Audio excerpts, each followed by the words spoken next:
Hello everyone, welcome back to my channel. কেমন আছো তোমরা সবাই? আশা করছি সবাই খুব ভালো আছো, আমরাও ভালো আছি। আজকে তোমাদের সাথে যে ব্লগটা শেয়ার করতে চলেছি, এই দিনটা ছিল বড়বাবুর জন্মদিন।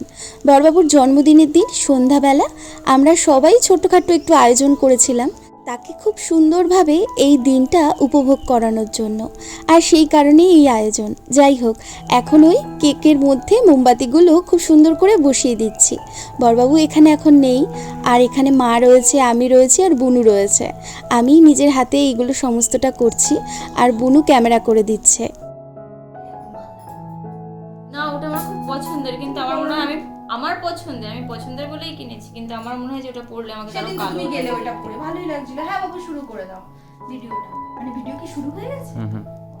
যাক, এটা আরো ভালো যে আমি বলে যাচ্ছি বুনুকে যে তুমি পাখি চুড়িদারটা পরলে ভালো হতো। যাই হোক, এখন আমাদের কে কি ড্রেস পরলে ভালো হতো না হতো সেসব আলোচনা হচ্ছে। যদিও আমারটা ঠিক আছে। তোমার আমার শাড়িটা ভালো লাগছে, আর তোমার শাড়িটা তো আমি পছন্দ করে দিয়েছি, তোমারটাও খুব সুন্দর লাগছে। আমার শাড়িটার রংটা সুন্দর হয়েছে, ভীষণ ভীষণ ভালো হয়েছে।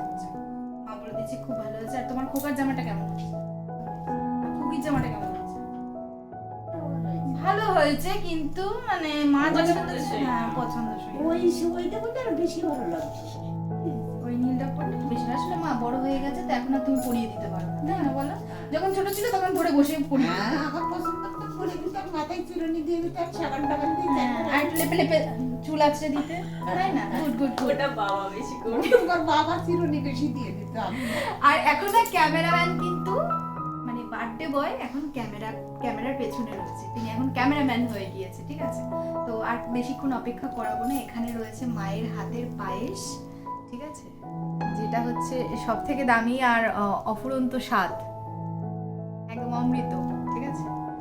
এই হচ্ছে মায়ের হাতের পায়েস। মা চামচি এনেছো? আর এই হচ্ছে কেক। তো আমাদের এই ছোট্টখাটো আয়োজন কেমন লাগছে তোমাদের তা কিন্তু অবশ্যই কমেন্ট করে জানিও, আর ভালো লাগলে অবশ্যই একটা লাইক দিও, কেমন? যাই হোক, আর বেশিক্ষণ দেরি করাবো না, এবার ক্যামেরাম্যানকে নিয়ে আসবো কেকটা কাটানোর জন্য। সেলিব্রেশনটা শুরু করা যাক, চলো।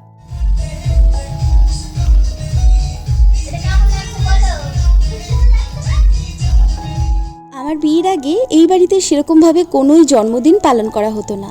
ওই জন্মদিনের দিন 5 রকমের ভাজা, মাংস, ডাল, চাটনি, পাঁপড়, মিষ্টি এইসবই দুপুরবেলার আয়োজনে থাকতো। আর আমি আসার পর, মানে আমার বিয়ে হয়েছে যে বছর, সেই বছর থেকেই আমাদের বিয়ের ওই 1 মাসের যে অ্যানিভার্সারিটা, সেইখান থেকে শুরু করা হয়েছে। অর্থাৎ ওই দিনই আমাদের এই বাড়িতে প্রথম কেক ঢোকে। তারপর থেকেই একে একে সবার জন্মদিন এইভাবেই পালন করা হয়।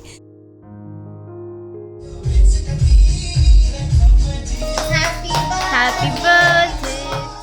আজকে তো বড়বাবুর জন্মদিন, তার সাথে মায়ের প্রথম মাতৃত্বেরও জন্মদিন। বড়দের কাছে তাই আজ আমি আশীর্বাদ প্রার্থী। সবাই আমার বড়বাবুকে আশীর্বাদ করবেন যেন ও ভালো থাকে, সুস্থ থাকে, আর ওর যত স্বপ্ন আছে সব যেন ও পূরণ করতে পারে একে একে। আর যারা ছোটরা রয়েছে তাদেরকে বলবো, তোমরা অফুরন্ত ভালোবাসা দিও আর উইশ করো বড়বাবুকে, যেন ওর সকল স্বপ্ন পূরণ হয়, ও যেন খুব ভালো থাকে, সুস্থ থাকে। চলো এবার তাহলে কেকটা কাটা যাক। আর জানো তো, যেহেতু বক্স চালানো হয়েছে না, তো সেই কারণে হয়েছে কি, সাউন্ড দিতে পারছি না। ওই যে সাউন্ড দিলেই তো সমস্যা হবে, ওই কারণে।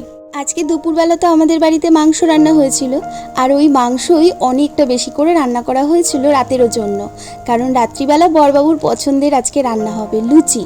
লুচি দিয়ে মাংস খেতে সে ভীষণ পছন্দ করে, মানে বিরিয়ানির পরই এক কথায় বলতে পারো ওনার কাছে লুচি মাংস। তো রাতের মেনুতে রয়েছে লুচি, মাংস, কেক আর পায়েস।